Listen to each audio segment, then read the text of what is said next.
Hi, Dan with 3D Auto Repair.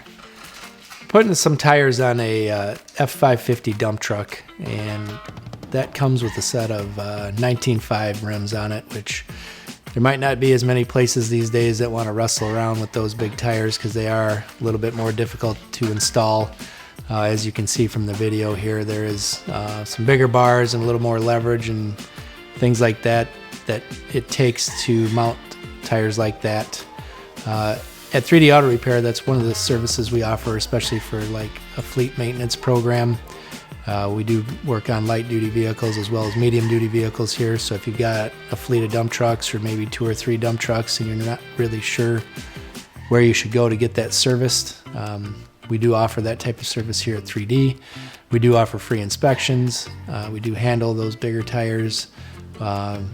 Any type of engine or drivetrain work, we are more than capable of handling on those types of vehicles.